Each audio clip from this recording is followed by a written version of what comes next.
es el capítulo 8, del versículo del 1 al 11, donde le presentan a Jesús esa mujer. ¿De qué, padre? ¿Dónde? De San Juan. Donde le presentan a Jesús esa mujer que fue sorprendida en adulterio, ¿no? Y la actitud de Jesús, ¿no? O sea, la actitud de Jesús que se presenta ante esta mujer. La actitud de amor, de encuentro con Jesús le hace cambiar su vida. En el nombre del Padre, del Hijo, del Espíritu Santo. Del Evangelio según San Juan.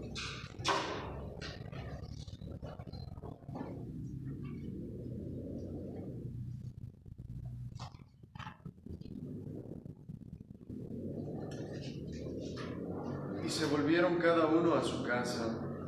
Mas Jesús se retiró al monte de los Olivos, pero de madrugada se presentó otra vez en el templo, y toda la gente acudía a él. Entonces se sentó y se puso a enseñarles.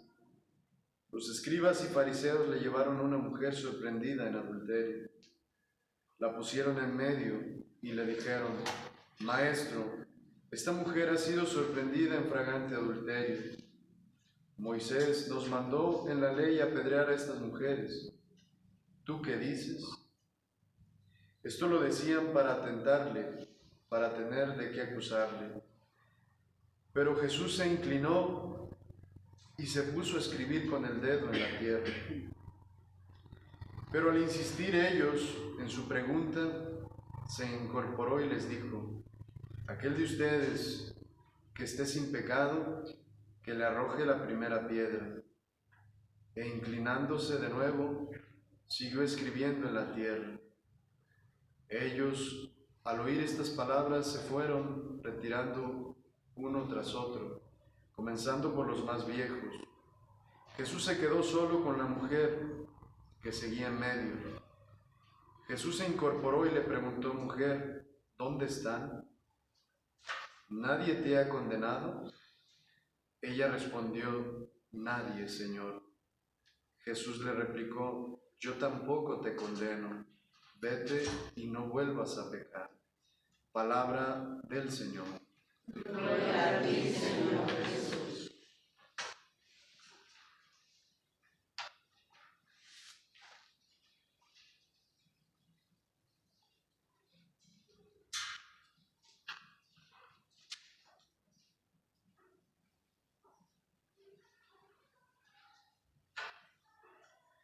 Los escribas y fariseos le trajeron a una mujer que había sido sorprendida en adulterio. Poniéndola en medio de todos, dijeron a Jesús: Maestro, esta mujer ha sido sorprendida en flagrante adulterio. Moisés en la ley nos ordenó apedrear a esta clase de mujeres. ¿Tú qué dices? Como insistían, se enderezó y les dijo: el que no tenga pecado, que arroje la primera piedra. Ella le respondió: nadie, Señor. Yo tampoco te condeno. Le dijo Jesús: vete y no peques más. ¿Cuáles son las palabras, las frases, las actitudes que atraen tu atención y tu interés de este texto? ¿Qué te llama la atención de este texto?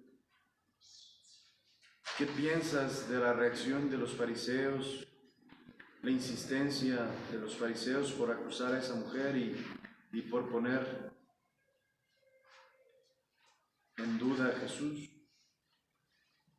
Dejamos un breve momento de silencio para pensar qué es lo que te llama la atención de este texto, qué es lo que el Señor en el fondo de tu corazón habla y dice.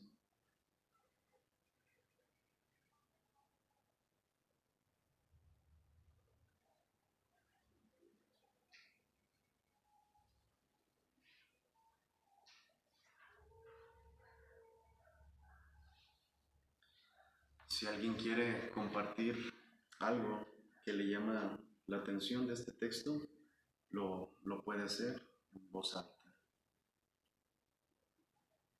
nos deja que nosotros no somos nadie para juzgar a los demás, porque a lo mejor somos más pecadores que al que estamos juzgando.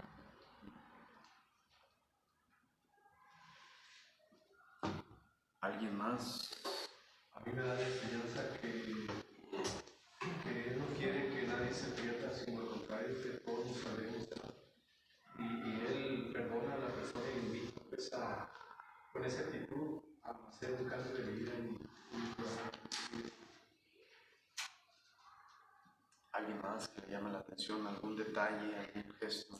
Jesús nos invita, nos ama así como somos, pecadores como estemos, y Él quiere nuestra conversión, y no estamos solos, Él nos ayuda y dice, yo no te acuso, vete y no peques más. Una invitación a la conversión, pero también una conversión a escuchar a Dios siempre, porque si no lo escucho no voy a saber cuándo Él me habla.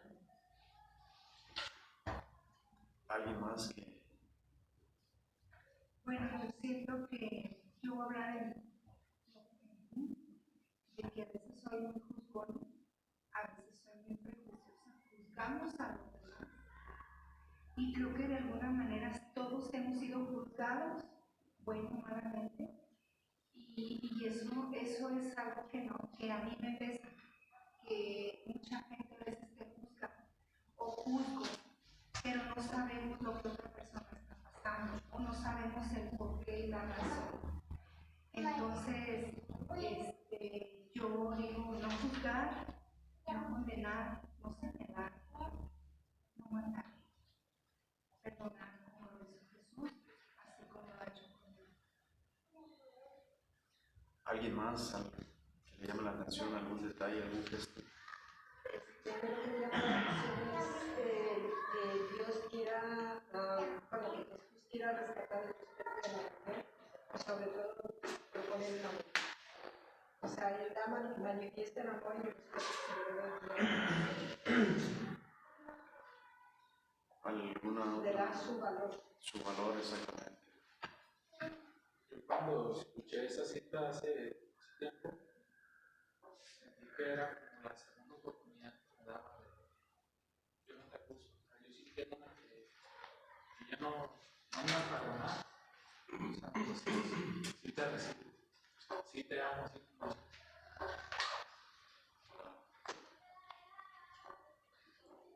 ¿Algún otro detalle que les llame la atención?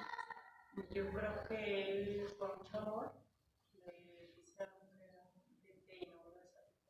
O yo creo que también le demuestra su amor a los otros que me están acusando, porque también a ellos pues, no les dice nada, solo se van, porque él escribe a ellos, creo que sus pecados.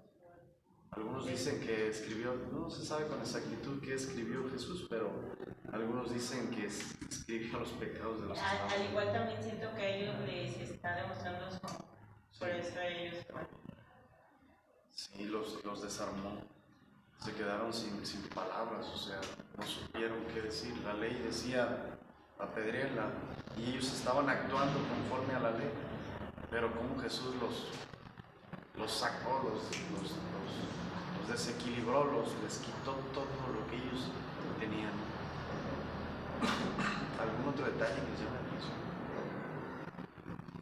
Bueno, pues yo creo que también ahí muestra mucho la misericordia de Dios, porque Él siempre va a estar ahí, porque Él es fiel, Él es Dios, y ahí porque todos pecamos y todos vamos a seguir pecando. Y obviamente que yo así lo entiendo.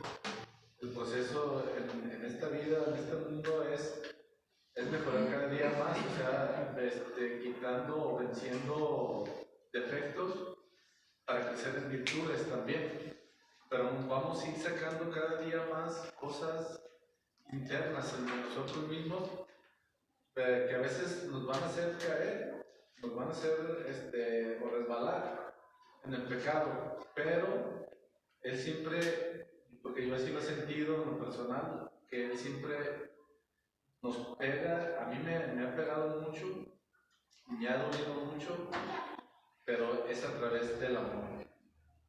Es en el amor, o sea, como lo hizo con ella, no la juzgó. Ella tenía miedo, ella dijo, no, pues él es el único que me puede dar aquí, me puede matar, él aquí a pedradas. Porque él sí puede juzgarme. Por profeta o por como Dios o como sea, él pudo matarme aquí porque ella tenía miedo, ¿verdad? ¿Y qué es lo que le dice Jesús? ¿Verdad? ¿Qué es lo que le pregunta? ¿Verdad, mujer? ¿Dónde están los que te condenaban? No, pues ninguno, todos se han ido. Yo tampoco te condeno. Vete y no vuelvas a pecar más. O sea, ¿qué dice? Sabes que yo ahí te estoy diciendo, yo te amo, yo te perdono siempre, pero ya no me hace, cambia, transforma tu vida, tu corazón en tu interior, pues. Cambia y sigue venciendo tus virtudes, pues. Sí, porque eso es lo más difícil, pues, las batallas internas, pues. Vencer, llegar a la cima de esa montaña, pues, vencer, es nuestra montaña que tenemos que vencer cada uno de nosotros. Es eso de ir mejorando, de ser como niños, entre más viejos, ser como niños, pues así. Como un niño, como inocente, que fue lo contrario de los fariseos y los escribas, porque los que se retiraron más fueron los más viejos, los que más pecados tenían, los más pecadores. Me llama mucho la atención que si la cita se trata de una mujer realmente adorable, una mujer que ha practicado el oficio más antiguo del mundo, ¿no? A lo mejor muchas personas eran sus clientes, pero si no cuenta la autoridad para las personas que se dedican a eso, pues todavía las personas a veces no, que se dedica a eso ese señor, pero no saben si a veces ese señor está obligada o son secuestradas por personas, son humanas, como decía la señora, son personas, son humanas, son mujeres, bien, ya. Es un pasaje, es el Evangelio de San Juan. San Juan tiene muchos detalles.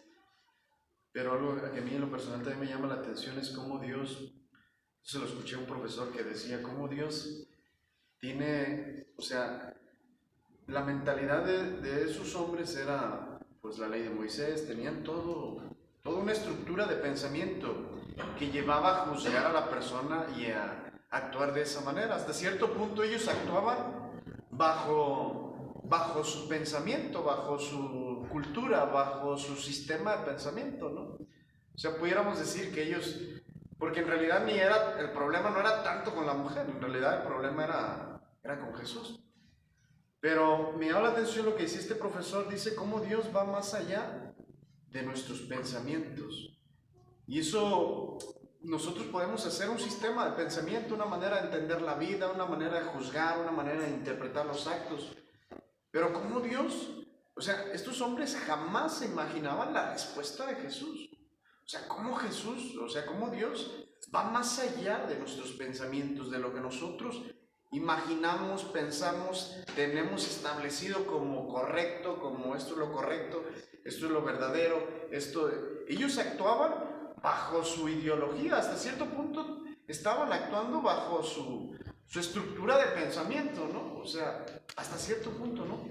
Y cómo Dios va más allá, o sea, supera nuestra forma de pensar, de entender, de creer, de ver la vida, de ver nuestra propia vida, nuestra propia forma de interpretar. Entonces, Dios va más allá de tiene muchas aplicaciones, todo esto que ustedes dijeron es verdad, pero a mí me llamaba también la atención eso, o sea, cómo, decía este profesor, cómo Dios va más allá. Nosotros podemos tener, por ejemplo, aplicado ya a nuestra realidad, un modo de entender la vida, un modo de juzgar, un modo de vivir, un modo de actuar, y aún así pudiéramos estar distantes de lo que es Dios, ¿sabes?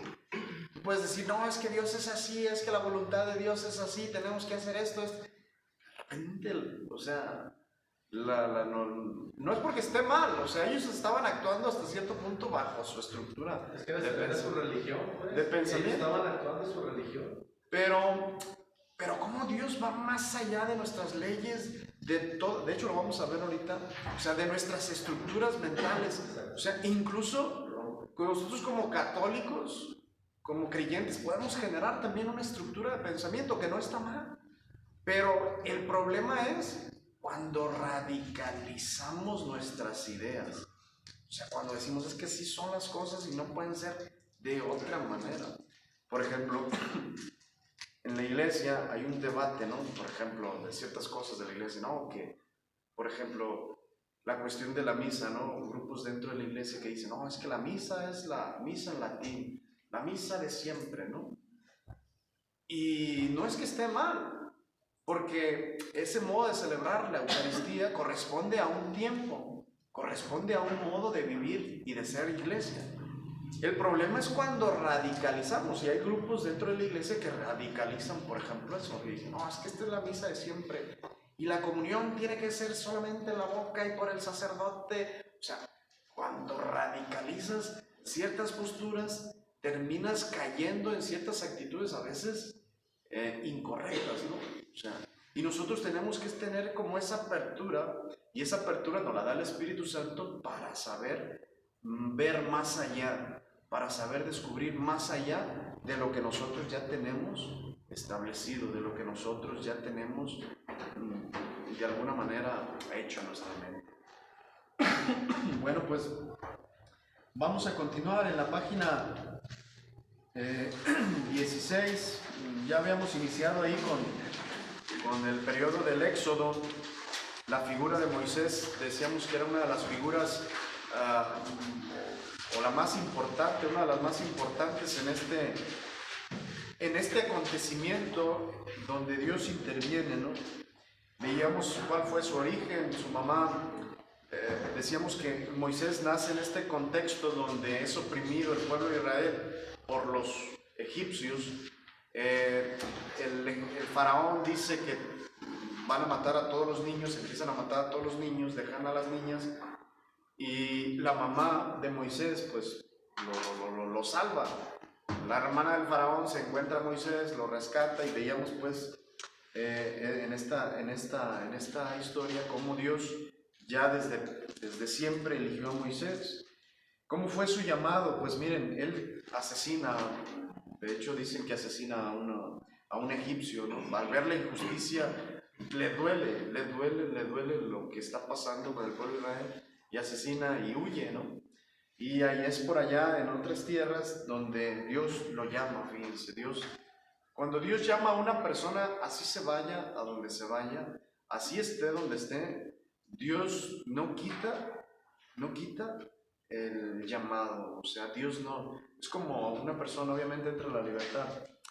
Cuando Dios te ha hecho un llamado a algo, Dios siempre permanece siempre fiel a ese llamado que hizo. Es como nosotros, o sea, en el caso mío de sacerdote, o sea, Dios me hizo un llamado y es algo que Dios ha hecho. O sea, Dios no es que yo me lo haya inventado. Hay algo que no puedo decir. Yo, por ejemplo, yo no puedo decir, podré dejar el ministerio, podré de repente enamorarme y dejar el sacerdocio. Ah, no, padre.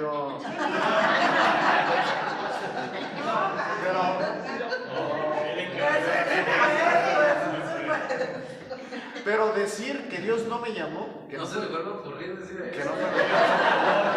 Ya déjalo.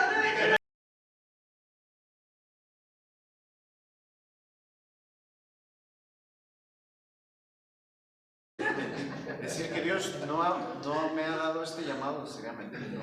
O sea, cuando Dios llama, jamás quita el dedo del renglón. Incluso hay gente que tuvo el deseo de ser religiosa, por ejemplo, y se casaron, y siguen teniendo de repente ese deseo como de entregarse a Dios, ¿no? O me he encontrado con personas que tuvieron el deseo de ser sacerdotes, se casaron, siguieron su vocación al matrimonio, fueron felices, formaron una familia, pero de todos modos queda algo, ¿no? Me encontraba con un sacerdote allá en El Salto, donde yo estaba, que él dejó el ministerio, jovencito. Se casa, le dan el permiso de que se casa, forma su familia, bien. Pero curiosamente, cada que iba a misa, lloraba. ¿Sí? O sea, algo queda, o sea, no es... Cuando Dios da algo, obviamente respeta siempre tu libertad, y Dios donde quiera que te encuentres, pero cuando Dios te llama para algo, o sea, eso nunca, nunca, nunca se va. Y se me hace curioso porque el Señor pues hizo todo un proceso, o sea, Él dijo que había sido obligado no obligado, más bien como presionado por la familia y total, llegó un discernimiento, ¿no? Pero el caso era que ya de viejito sí, cuando yo no sabía que era sacerdote, de repente lo escuchaba hablar y hablaba y el Señor está preparado, ya después supe que era un sacerdote, ¿no? O sea, algo queda, ¿no? De hecho, hay un señor también aquí que trabaja en los mototaxis y que es sacerdote, creo que es sacerdote, alguien me dijo que es sacerdote, ¿no? Pero algo queda, o sea, el llamado de Dios jamás, jamás, jamás se va. En el caso de Moisés, pues también, él se va a otro lugar, o sea, sin saber que detrás de ese deseo de buscar la justicia y la liberación de su pueblo, en realidad estaba un llamado de Dios, que Dios ya le estaba haciendo, ¿no? Se va a otras tierras, por allá se casa, pero es allá donde también Dios lo llama, donde le hace saber que tiene una misión. Y es ahí donde ve la zarza ardiendo, este pasaje donde ve la zarza ardiendo, donde Dios le dice, hey, quítate las sandalias, porque el lugar que pises es tierra sagrada, ¿no? O sea, Dios, cuando llama a una persona, a ustedes, por ejemplo, al matrimonio, a la vida consagrada, o sea, Dios fue un llamado también de Dios, o sea, el hecho de que te hayas tenido deseos de casarte, de formar una familia, fue también un deseo de Dios. O sea, fue una llamada de Dios, donde Dios quería y quiere que sirvas, que le sirvas, que des testimonio de su presencia, ¿no? Y eso jamás, jamás, aunque te separes, aunque hagas lo que hagas, digamos, algo queda, o sea, queda cuando hay una llamada a una vocación específica, pues. Sí, queda la S aquí de seminarista. De seminarista. La tienes ahí. Sí. Digo. Pues es. Ya dijo doña Mari. Sí, que diga. Habla. Tu pecho no es bodega. Miren, Dios toma la iniciativa y se manifiesta en la zarza ardiendo. Véala. No, compártelo. ahora que diga ya. Miren, y Dios llama a Moisés para ser instrumento de salvación. Dios obrará en su pueblo. Moisés se asusta, dice, oye, ¿cómo me piensa a mí que yo vaya a sacar al pueblo de Egipto? O sea, yo cuando el faraón es un rey potente que tiene ejércitos, o sea, Moisés se asusta ante la llamada de Dios. Moisés se asusta, dice, ¿qué voy a hacer yo? O sea, yo no, ¿con qué o cómo me voy a presentar?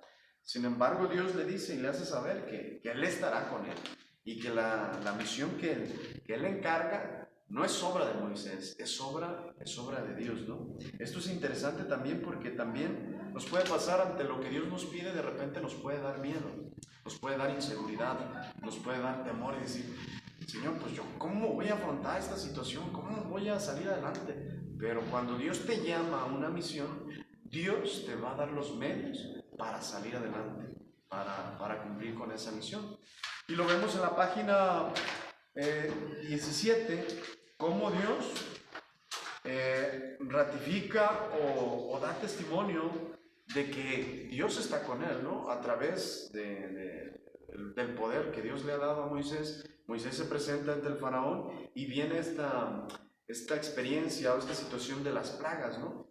¿Por qué Dios permite las plagas? Pues primero es una llamada de atención al faraón. O sea, el faraón se aferra porque tiene poder, porque dice yo las puedo y dice yo aquí no voy a dejar salir a ningún israelita, ¿no? Empieza una lucha, en realidad es una lucha contra Dios. O sea, ¿cómo te vas a poner contra Dios? El grado es que el rey, el faraón, se obstina. Entonces las pruebas vienen cada vez más fuertes, hasta que viene, por ejemplo, termina con la muerte de los primogénitos, ¿no? Que se muere, ¿se acuerdan de la película, no? De la película de Moisés, que se muere el hijo, ¿no? O sea, y esto tiene varias enseñanzas. Primero, que Dios permite y utiliza los medios extraordinarios y a veces hasta duros y a veces hasta extremos para que la gente recapacite, en este caso el faraón. Es una llamada a la conversión, es una llamada también a la humildad del faraón, ¿no? Porque el faraón se sentía soberbio y decía yo puedo, ¿no?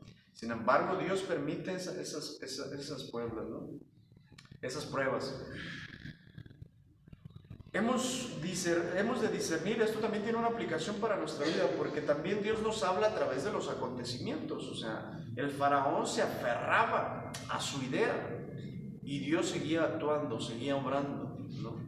Y esto tiene también una aplicación para nosotros. O sea, el faraón debió de haber discernido, oye, algo está pasando aquí, algo me está queriendo decir Dios a través de estos acontecimientos, ¿no? O sea, nosotros también hay una forma de la que Dios habla también a través de los acontecimientos. Dios nos habla, y ahí es donde entra la luz del Espíritu Santo para discernir qué es lo que Dios me está diciendo ante estas circunstancias, ¿no?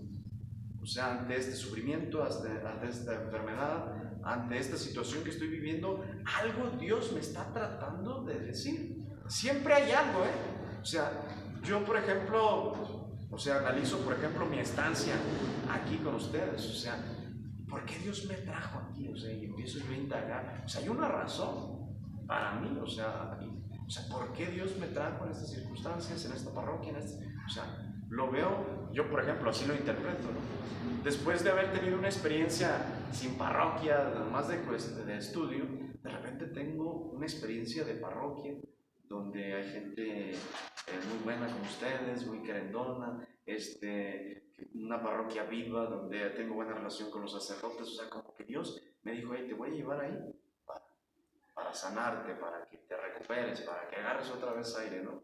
Así yo lo he interpretado, ¿no?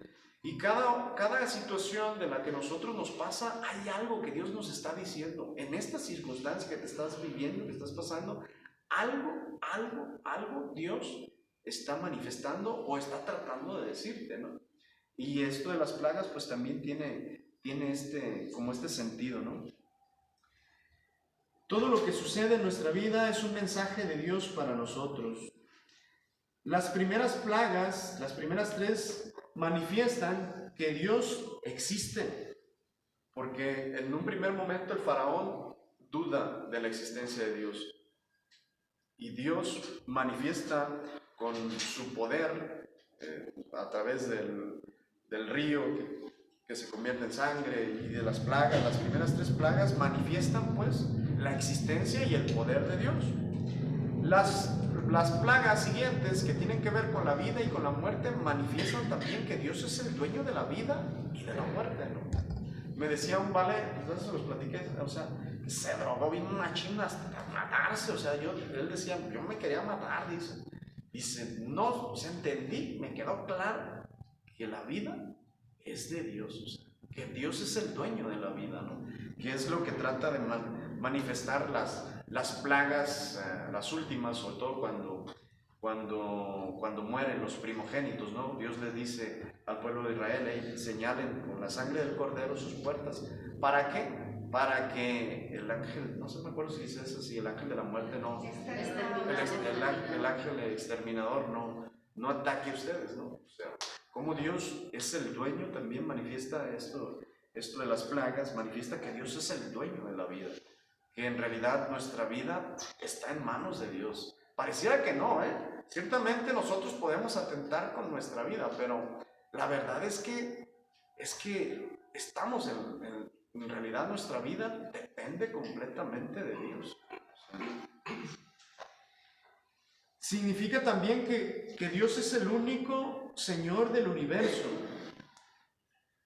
Significa también que nosotros no podemos actuar en contra de Dios. O sea, cuando nosotros actuamos en contra de Dios o peleamos contra Dios en ese sentido, o sea, nos vamos a perjudicar, nos vamos a dañar, nos vamos a lastimar, vamos a perder. O sea, con Dios, en el sentido de que cuando nosotros, por ejemplo, la gente que ha atacado a Dios, ¿no? O sea, gente que ha atacado a Dios, regularmente han tenido sucesos fuertes también, O sea, en la vida por ejemplo, en el caso de Judas, ¿no? O sea, Judas traiciona a Jesús, o sea, actúa con toda la maldad en contra de Jesús, y las versiones de su muerte dicen, pues, un texto dice que se suicidó, otros dicen que tuvo una muerte dura, ¿no? O sea, como también actuar en contra de Dios también tiene consecuencias perturbadoras, ¿no? O sea, en tu vida, ¿no? O sea, en tu vida personal y en la vida de los demás, ¿no? O sea, por ejemplo, de repente ven la vida platicaban, yo conocí allá en Cuquillo de gente que fueron los que mataron a los mártires, gente que anduvo atacando a la iglesia fuertemente, y de repente esas eran pláticas de la gente, ¿no? Que habían tenido muertes medias feas, situaciones fuertes, o sea, porque meterte contra Dios, o sea, actuar en contra ya directamente de Dios es algo serio, ¿sabes? Es algo que no va a terminar bien. O sea, una persona que directamente empieza a atacar a Dios, o sea, que se empieza a luchar contra Dios en el sentido así, o sea, es decir, yo aquí hago lo que yo quiero, lo que yo mando, que fue el caso de Faraón, o sea, termina en muerte, termina en destrucción, termina en situaciones fatales. Después de este periodo de las plagas viene la Pascua, la salida, ¿no? Que se convertirá en un memorial, ¿no? Para el pueblo de Israel, o sea, en algo que para los israelitas ha sido y es lo más significativo, ¿no? De hecho, es la fiesta principal. Tan así que Jesús quiso celebrar la Pascua con sus discípulos. O sea, era tan significativo para un israelita celebrar la Pascua que Jesús quiso también celebrar la Pascua para dar a entender que ahora Él es el Cordero Inmolado, ahora Él es el Cordero Inmolado, que ahora Él es el que nos libera completamente, ¿no? De la esclavitud. En ese momento fue de la esclavitud del faraón, del pecado, pero Jesús es el nuevo libertador, es en realidad el que va a liberar